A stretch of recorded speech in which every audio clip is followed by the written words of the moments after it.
الحمد لله رب العالمين والعاقبة للمتقين والصلاة والسلام على أشرف الأنبياء والمرسلين أما بعد فأعوذ بالله السميع العليم من الشيطان الرجيم من همزه ونفخه ونفثه بسم الله الرحمن الرحيم وذكر فإن الذكرى تنفع المؤمنين۔ محترم بزرگوں، بھائیوں، آج میرے پاس ایک نمبر سیو تھا، میں نے اس نمبر پہ کال کی کہ شاید وہ نمبر کسی اور کے پاس منتقل ہو گیا ہو، لیکن وہ نمبر بند تھا۔ شکل و صورت میرے ذہن میں نہیں ہے، شاید تصویر دیکھوں تو وہ شکل و صورت سامنے آ جائے کہ کوئی ملاقات ہوئی ہے، لیکن آواز وہ سنی تھی۔ میری مراد ماسٹر محمد اکرم رحمہ اللہ، اللہ تبارک و تعالی ان پر کروڑوں رحمتوں کا نزول فرمائے، اور جتنے احباب گرامی اس مجلس محفل کے اندر موجود ہیں، کسی کے ماں باپ، عزیز و اقارب فوت ہوئے ہیں، اللہ تبارک و تعالی سب کی بخشش فرمائے، سب کو جنت الفردوس عطا فرمائے۔ اور میں نے اندازہ ہی لگایا بھائی عبد الرحمن کا کہ آگے اکرم لکھا تھا، تو چونیا کے حساب سے میں نے نمبر سیو کیا تھا ماسٹر محمد اکرم چونیا۔ فون وغیرہ پہ شرعی احکام و مسائل وہ مجھ سے پوچھا کرتے تھے۔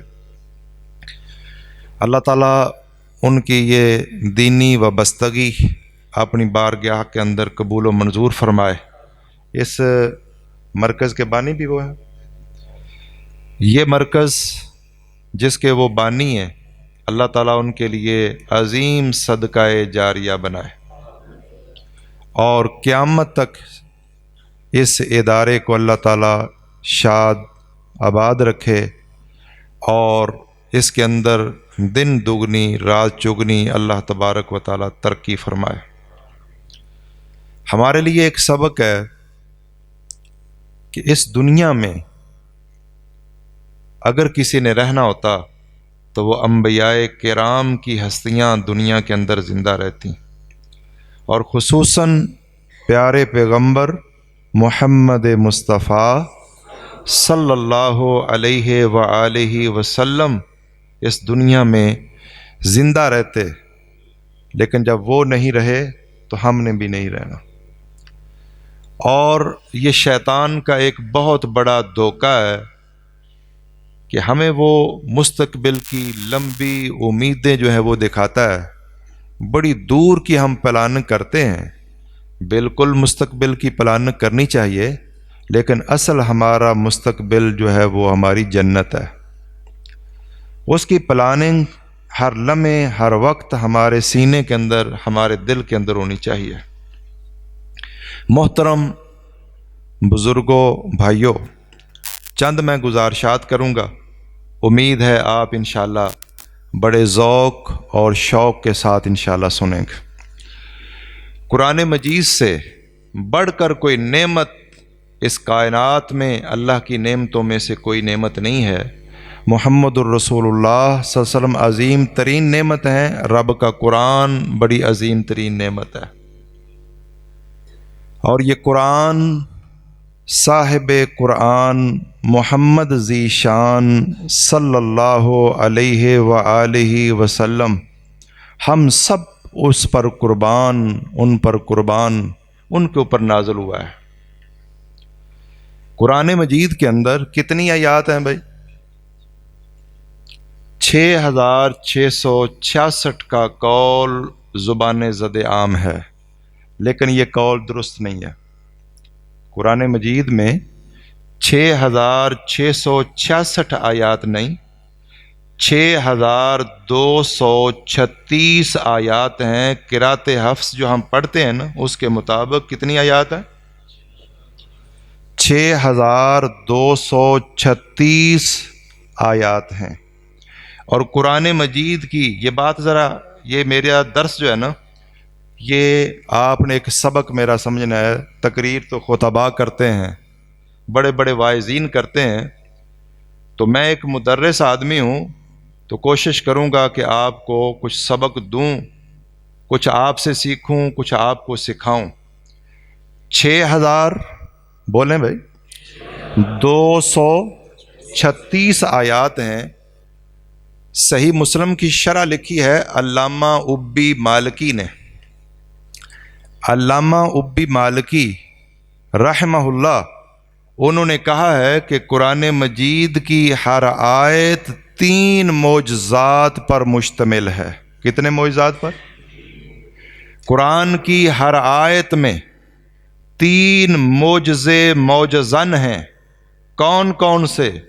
نمبر 1 کہ ساری کائنات کی بشریت، انسان، بشر اور جن، انسان اور جن مل کر قرآن مجید کی کسی آیت کی مثل ایک آیت لے آئیں، قیامت تک سب عاجز اور بے بس ہیں، قرآن جیسی کوئی آیت پیش نہیں کر سکتے۔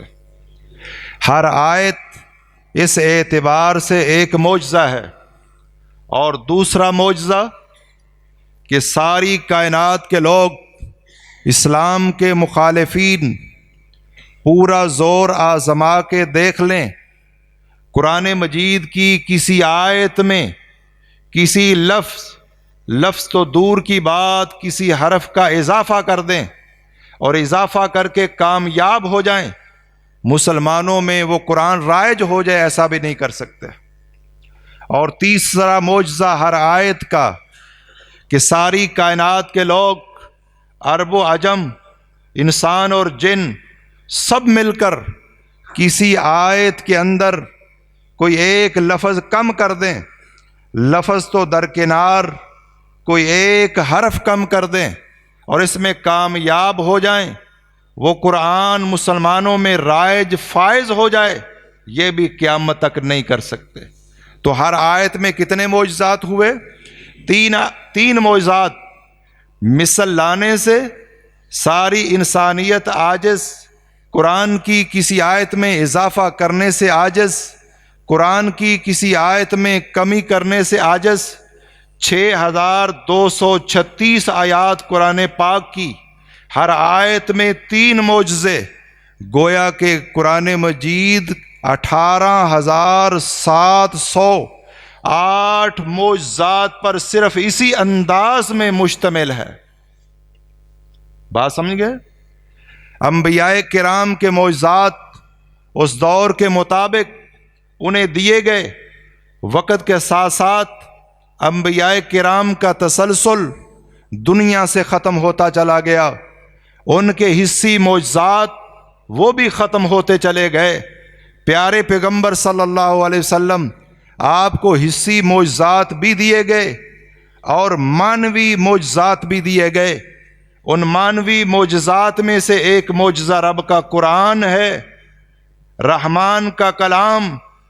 حصی معجزات تمام انبیاء و رسل کے وہ دنیا سے ختم ہو گئے، آج ان کا تذکرہ، عظمت، شان قرآن و سنت کے اندر موجود ہے۔ ید بیضاء کا تذکرہ موجود ہے، لیکن آج ید بیضاء نہیں ہے۔ حضرت موسیٰ علیہ السلام کے عصا کا تذکرہ ہے، لیکن آج وہ عصا موجود نہیں ہے۔ حضرت عیسیٰ علیہ السلام کا ہاتھ پھل بیری والے پر لگنا، اس کا تذکرہ موجود ہے، لیکن آج وہ ہاتھ موجود نہیں ہے۔ تمام حصی معجزات دور کے ختم ہونے کے ساتھ ساتھ دنیا سے ختم ہو گئے۔ تذکرہ، شان، عظمت موجود ہے، لیکن آج حصی طور پر وہ موجود نہیں ہے۔ پیارے پیغمبر صلی اللہ علیہ وسلم کے معجزات کہ آپ اپنی انگلیاں پانی میں داخل کرتے تھے، انگلیوں سے پانی کے فوارے بہہ پڑتے تھے، آج وہ تذکرہ تو موجود ہے، لیکن آج وہ انگلیاں دنیا میں موجود نہیں ہیں۔ آپ کا لعاب، آج دنیا میں موجود نہیں ہے۔ آپ کی اظہار، آپ کا ردا اور آپ کا تہبند اور آپ کے منہ مبارک آج ان کا تذکرہ، شان، عزت، عظمت موجود ہے، لیکن حصی طور پر ختم ہو گئے۔ اللہ تبارک و تعالیٰ نے پیارے پیغمبر محمد مصطفیٰ صلی اللہ علیہ وسلم کو سب سے بڑا معجزہ جو عطا فرمایا قرآن، وہ آج بھی موجود ہے، قیامت تک موجود رہے گا۔ اور پیارے پیغمبر صلی اللہ علیہ وسلم نے فرمایا، میں امید کرتا ہوں کہ ان اکون اکثرہم تابعا یوم القیامہ، کہ قیامت کے دن سب سے زیادہ پیروکار محمد الرسول اللہ کے ہوں گے۔ کیوں؟ تورات قیامت تک اس کا نظام نہیں تھا، زبور اور انجیل کا نظام قیامت تک نہیں تھا۔ جیسے جیسے ان کے قوانین، ان پیغمبروں کی زندگیاں ختم ہوئیں، ان کے دین بھی ختم ہوتے چلے گئے، سوائے مبادیات اور عقائد و نظریات کے، اصول کے، وہ پیارے پیغمبر صلی اللہ علیہ وسلم کی شریعت کے اندر آج بھی باقی ہیں۔ مزید فروعات ہیں۔ حضرات، تمام انبیاء اور رسل کی امتیں ایک طرف، قرآن ایسا زندہ و جاوید معجزہ ہے جسے دیکھ کر قیامت تک لوگ ایمان لاتے رہیں گے اور امت مصطفیٰ کے افراد بڑھتے رہیں۔ اور حدیثوں میں موجود ہے، جنت کے اندر جو لوگ داخل ہوں گے ان کی 120 صفیں ہوں گی۔ اللہ کے رسول صلی اللہ علیہ وسلم نے فرمایا، ایک مرتبہ فرمایا کہ تم جنت کا ایک آدھا حصہ ہوگے، ایک تہائی ہوگے، پھر فرمایا آدھا ہوگے، پھر فرماتے گئے اللہ انعام دیتا چلا گیا۔ فرمایا جنت کی 120 صفیں ہوں گی، ان میں 80 صفیں امت مصطفیٰ صلی اللہ علیہ وسلم کی ہوں گی۔ یہ قرآن کا معجزہ ہے، پیارے پیغمبر صلی اللہ علیہ وسلم کی محنت، قرآن کا معجزہ، صحابہ کرام کی تگ و دو، ان کی قربانیاں، ان کی شہادتیں، مال اللہ کے راستے کے اندر نشاور کرنا ہے۔ حضرات ذرا توجہ فرمائیے گا، آدم علیہ السلام سے لے کر عیسیٰ علیہ السلام تلک تمام امتیں اور ان میں سے جو جنتی ہیں وہ 40 صفیں ہوں گے، اور پیارے پیغمبر صلی اللہ علیہ وسلم کی امت 80 صفیں ہوں گی۔ گویا کہ 2/3 جنتی صرف امت مصطفیٰ صلی اللہ علیہ وسلم سے ہوں۔ محترم بزرگوں اور بھائیوں، لیکن آج یہ بھی کیونکہ قرآن کی محفل ہے، آج تقسیم انعامات کے موقع پر اس محفل اور مجلس کو منعقد کیا گیا ہے۔ آج ہم صبح اگر آپ دیکھ لیں، آپ کاریں دیکھ لیں، بسیں دیکھ لیں، رکشے دیکھ لیں، سائیکلیں دیکھ لیں، موٹر سائیکلیں دیکھ لیں، سب رواں دواں ہیں سکول کی طرف، کالج کی طرف، یونیورسٹی کی طرف، اداروں کی طرف۔ میں یہ نہیں کہتا سکول کی تعلیم پڑھنا کوئی حرام ہے، وہ بھی جائز ہے، اگر اسلام کے غلبے کے لیے ہو تو وہ بھی ایک فرض کفایہ کی حیثیت رکھتی ہے، کہ جیسے اسلام یہ چاہتا ہے کہ اسلام کے نظریات کے محافظ کھڑے ہوں، تیار ہوں، ایسے اسلام یہ چاہتا ہے کہ مسلمان سائنسی طور پر بھی ترقی کریں اور آگے بڑھیں، مسلمان جو ہیں اسلحے کے اندر بھی آگے ہوں۔ وَأَعِدُّوا لَهُم مَّا اسْتَطَعْتُم مِّن قُوَّةٍ، لیکن یاد رکھیے یہ تو وہ شخص ہے جو اس راستے پہ اس لیے آئے کہ میں نے اسلام کو غالب کرنا ہے، اس کی یہ عبادت غیر محضہ ہوگی، اور قرآن و سنت کی تعلیم یہ عبادت محضہ ہے۔ آپ ابھی حدیث سن رہے تھے، من سلک طریقا یطلب فیہ علما سلک اللہ بہ طریقا من طرق الجنہ، جو بچہ اپنے گھر سے نکلتا ہے نورانی قاعدہ پڑھنے کے لیے، قرآن مجید ناظرہ پڑھنے کے لیے، نبی کی حدیث پڑھنے کے لیے، بلوغ المرام پڑھنے کے لیے، صحیح مسلم پڑھنے کے لیے اور صحیح بخاری پڑھنے کے لیے، یہ بچہ اپنے گھر سے نکلتا ہے اور اللہ کے دین کے سیکھنے کے لیے مسجد کی طرف، مدرسے کی طرف جا رہا ہے۔ اللہ کے رسول صلی اللہ علیہ وسلم نے فرمایا وَإِنَّ الْمَلَائِكَةَ لَتَضَعُ أَجْنِحَتَهَا طالباً رزن لطالب العلم۔ اللہ کے رسول صلی اللہ علیہ وسلم نے فرمایا جب یہ گھر سے بچہ چلتا ہے مت سمجھو یہ کسی ڈنڈی پگ ڈنڈی، یہ کسی راستے کے اوپر جا رہا ہے، عام راستہ نہیں ہے، وہ راستہ اللہ کی جنت کو جانے والا راستہ۔ جب دین سیکھنے کے لیے طالب علم جا رہا ہے تو اللہ کے رسول صلی اللہ علیہ وسلم نے فرمایا وہ جنت کی موٹر وے کے اوپر جا رہا ہے وَإِنَّ الْمَلَائِكَةَ لَتَضَعُ أَجْنِحَتَهَا رِضًا لِطَالِبِ الْعِلْمِ۔ پیارے پیغمبر صلی اللہ علیہ وسلم نے ارشاد فرمایا فرشتے، اللہ کے نورانی فرشتے جو ہیں وہ اپنی پرواز روک کر اپنے پروں کو رکھ دیتے۔ یہ حدیث بھی سمجھ لیں۔ آج بہت سے اس طرح آپ نے سنا ہوگا کہ فرشتے طالب علموں کے پاؤں کے نیچے پر بجھاتے ہیں، لیکن میں نے ابھی تک جو مطالعہ کیا ہے، ہمارے ایک شیخ الحدیث انہوں نے بھی فرمایا کہ اس کا مطلب یہ ہے کہ فرشتے اپنے پروں سے پرواز کو روک کر اس طالب علم کے اوپر سایہ فگن ہو جاتے ہیں۔ یہ دو چیزیں ہیں، ایک ہے پاؤں کے نیچے پر بچھانا، بعض شارحین نے یہ بھی ترجمہ کیا ہے، لیکن جو صحیح حدیثوں سے محسوس ہوتا ہے کہ فرشتے اپنے پروں کے ساتھ سایہ کرتے ہیں۔ دین کے طالب علم پر فرشتے اپنے پروں کے ساتھ سایہ کرتے ہیں، پھر ایک دوسرے کے اوپر جمع ہوتے چلے جاتے ہیں۔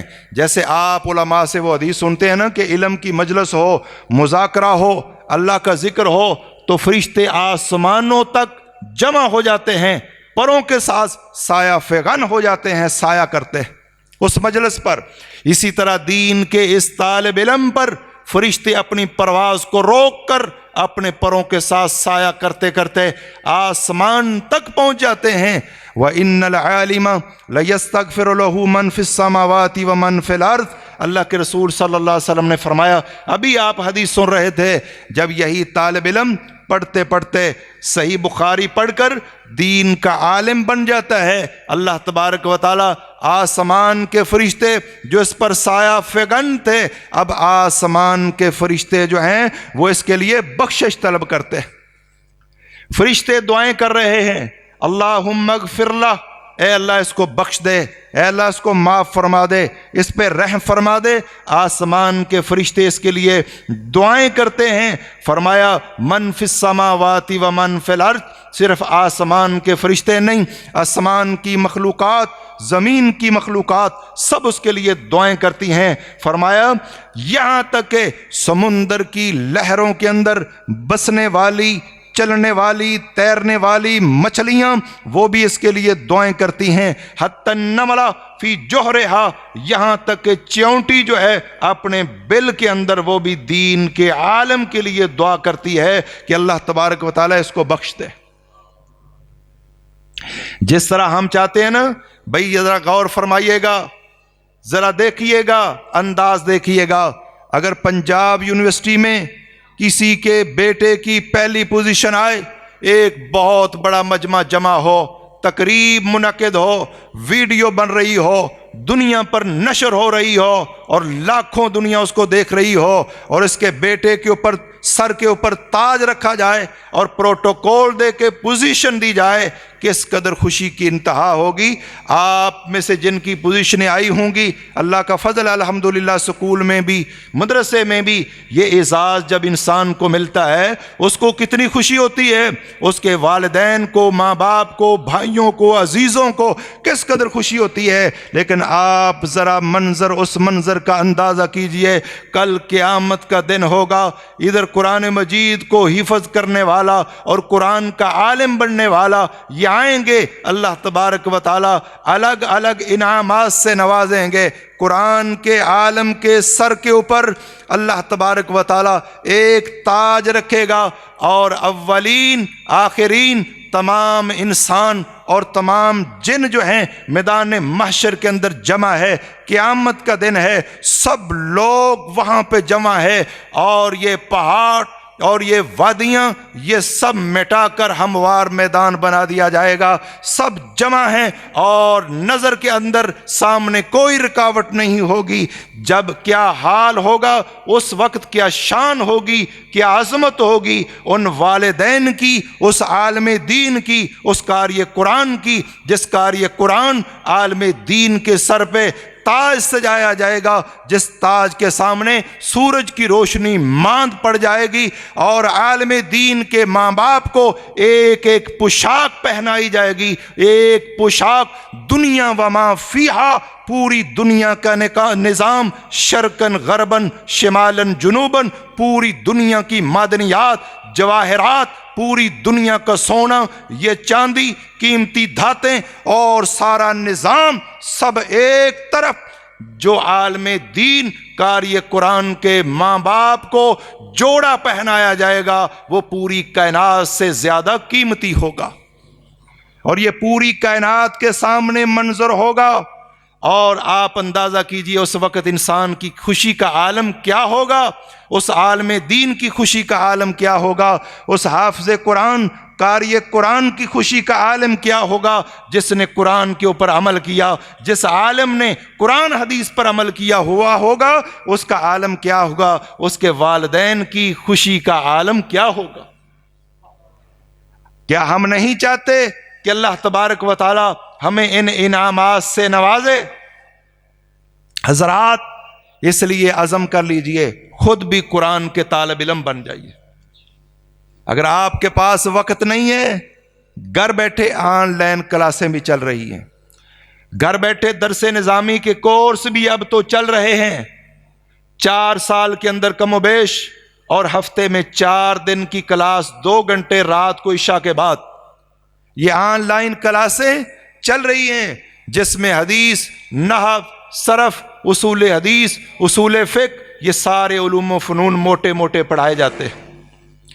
اگر آپ اپنے بیٹے کو وقف کر سکتے ہیں، اپنے بیٹوں کو، بھائیوں کو، عزیزوں کو، پوتوں کو وقف کریں اور اس عظیم نعمت کے لیے تیار ہو جائیں۔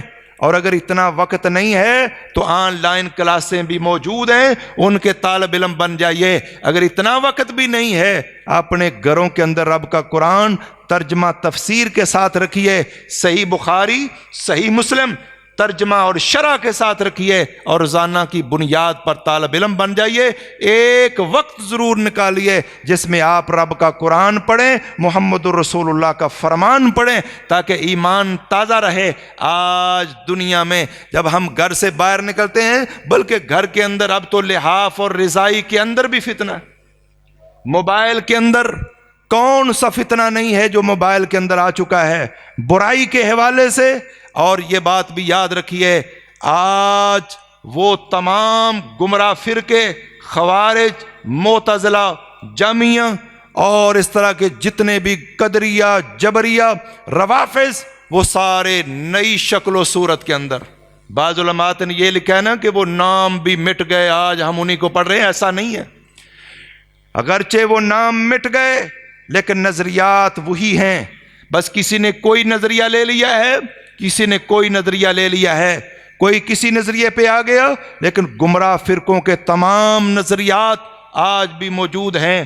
خروج آج بھی موجود ہے، ارجاء آج بھی موجود ہے، رفض آج بھی موجود ہے، قدریت آج بھی موجود ہے، جبریت آج بھی موجود ہے۔ میرے پاس وضاحت کا وقت نہیں ہے کہ ان کا معنی کیا ہے۔ سادہ لفظوں میں اہل السنت والجماعت کے علاوہ تمام کے تمام مکاتب فکر جو ہیں وہ گمراہ ہیں، اور ان کی گمراہی میں کوئی شک و شبہ نہیں ہے۔ ایک مسلک حق ہے، وہ ہے اہل السنت والجماعت۔ اور اہل السنت والجماعت کون ہیں؟ جو قرآن اور حدیث کے اوپر پیروی کر رہے ہیں، قرآن حدیث کی، اور وہ محدثین ہیں، امام بخاری، مسلم، صحابہ، تابعین، تبع تابعین، ائمہ دین اور محدثین، ان کے نقش قدم پر چلنے والے اہل الحدیث جو ہیں۔ جب تک کوئی اہل الحدیث نہیں بنتا اتنی دیر تک اہل السنت والجماعت ہو نہیں سکتا۔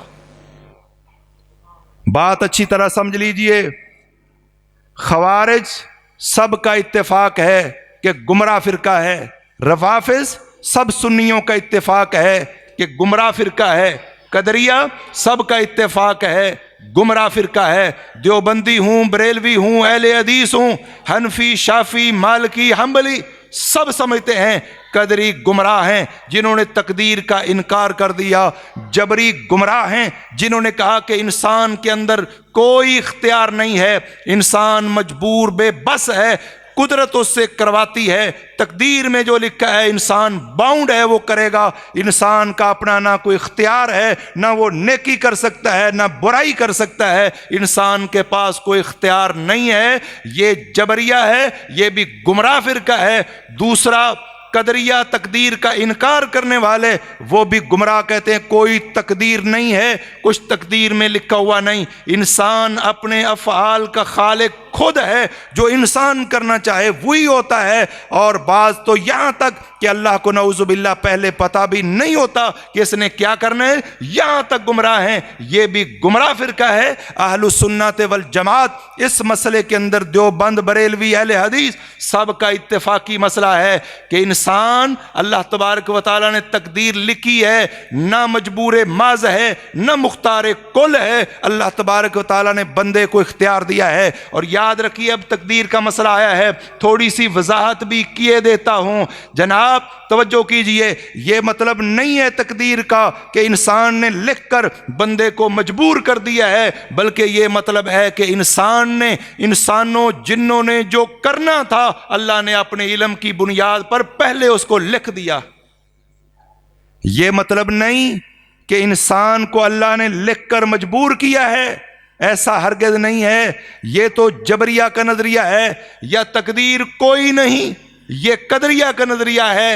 اہل السنت والجماعت کا نظریہ یہ ہے کہ اللہ تبارک و تعالیٰ نے آسمانوں زمینوں کی تخلیق سے 50,000 سال پہلے تمام مخلوقات کی تقدیر لکھ دی تھی۔ تقدیر کا یہ مطلب نہیں کہ اللہ نے لکھ کر مجبور کیا ہے، تقدیر کا مطلب ہے جو مخلوق نے کرنا تھا اللہ تبارک و تعالیٰ نے پہلے اس کو لکھ دیا۔ اس ایک مثال سے بات کو سمجھ لیں۔ ایک طالب علم محنتی ہے، استاد نے اندازہ لگایا یہ پہلی پوزیشن لے گا۔ ایک بد محنت ہے، استاد نے اندازہ لگایا یہ فیل ہوگا، وہ پہلی پوزیشن پہ آ گیا، وہ فیل ہو گیا۔ اب فیل ہونے والا کہتا ہے میں فیل اس وجہ سے ہوا ہوں کہ استاد نے کہا تھا یہ فیل ہوگا۔ کیا اس وجہ سے فیل ہوا ہے؟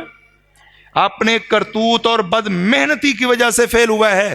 ہاں استاد کا علم تو ناقص ہے، ہو سکتا ہے وہ کہے فیل ہوگا وہ پاس ہو جائے، یہ پوزیشن لے گا وہ فیل ہو جائے۔ استاد کا علم ناقص ہے، اس کے مطابق بھی ہو جائے، اس کی پوزیشن اس وجہ سے نہیں آئی کہ استاد نے کہا ہے، وہ فیل اس وجہ سے نہیں ہوا کہ استاد نے کہا ہے، بلکہ وہ اپنی محنت کی وجہ سے پوزیشن پہ آیا ہے، وہ بد محنتی کی وجہ سے ناکام ہوا ہے۔ لیکن اللہ کا علم کامل، اکمل، مکمل ہے۔ اللہ تبارک و تعالیٰ کے اندازے میں کوئی کمی اور کوتاہی نہیں ہو سکتی۔ اللہ تبارک و تعالیٰ نے تقدیر کو لکھ کر مجبور نہیں کیا، انسان نے جو لکھنا تھا اس کو اللہ تبارک و تعالیٰ نے پہلے لکھ دیا، اور انسان کو اختیار دیا ہے نیکی اور برائی کو اختیار کرنے کا۔ اللہ تبارک و تعالیٰ نے انسان کو ایک سلطہ دیا ہے، انا ہدیناہ السبیل اما شاکرا و اما کفورا۔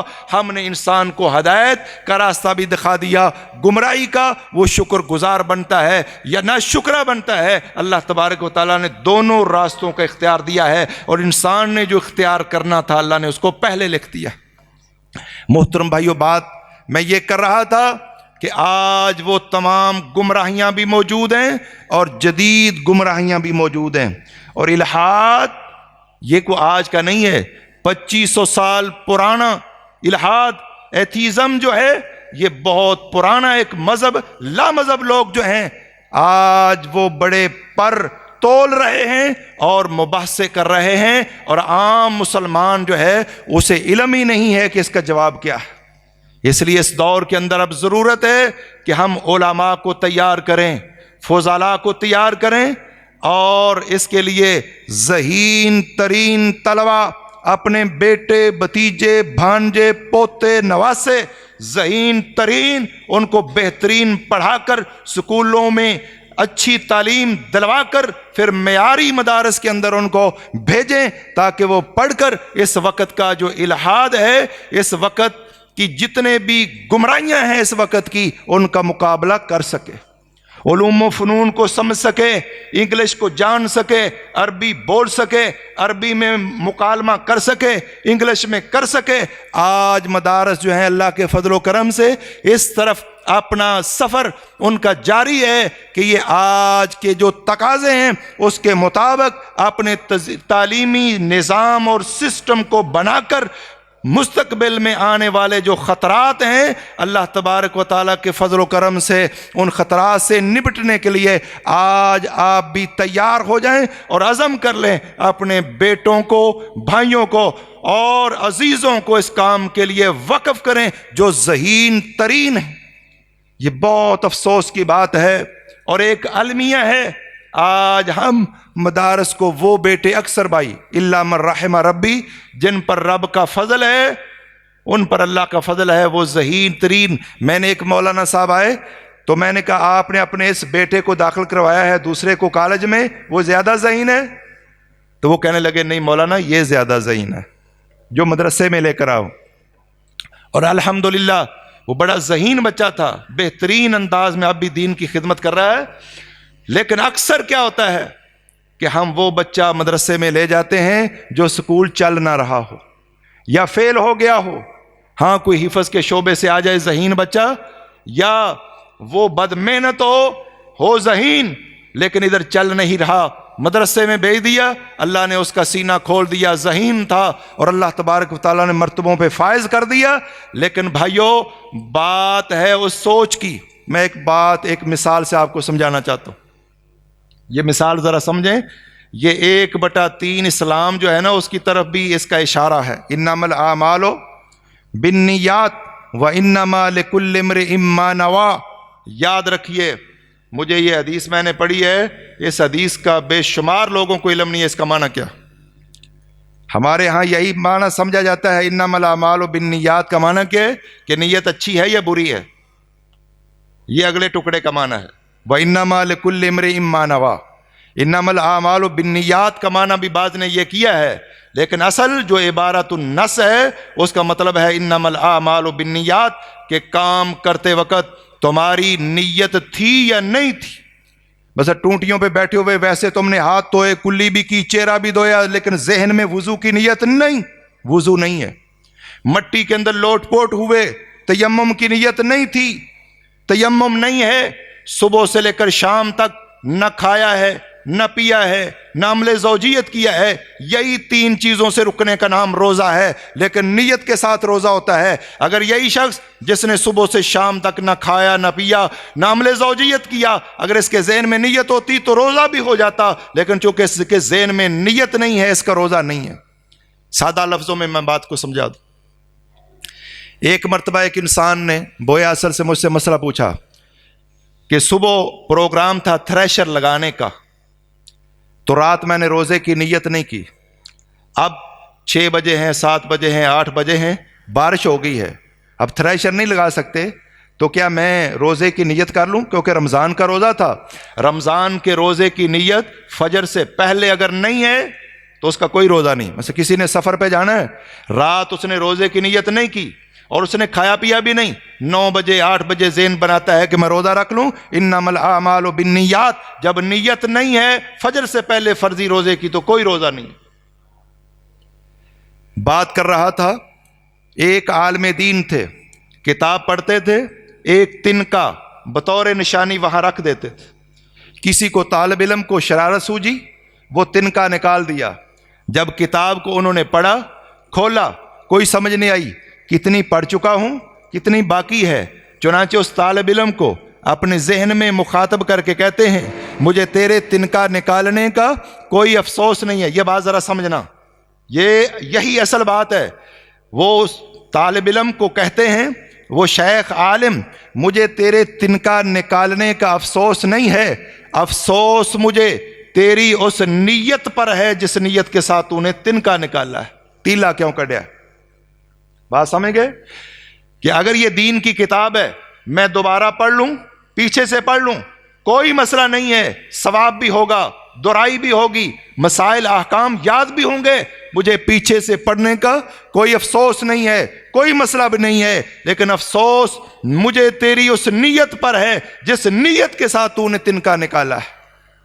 بھائیو یاد رکھیے، جو طالب علم مدرسے جاتا ہے وہ ذہین ہو، وہ کند ذہن ہو، اس کا مسئلہ نہیں ہے، اگر دین کے لیے خالص ہو گیا اللہ انشاءاللہ اسے بھی استعمال کرے گا۔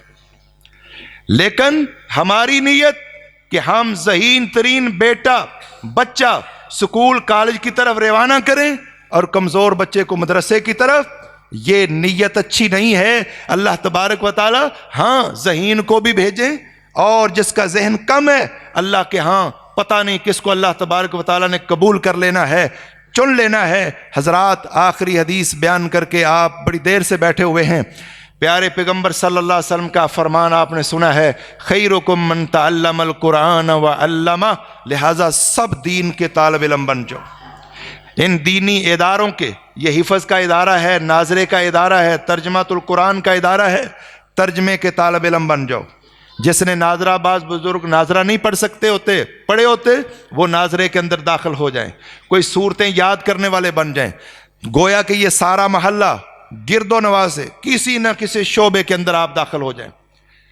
یہ حدیث خیرکم من تعلم القرآن وعلمہ، اس حدیث کے راوی عثمان بن عفان ہیں رضی اللہ تعالیٰ عنہ۔ کون ہے؟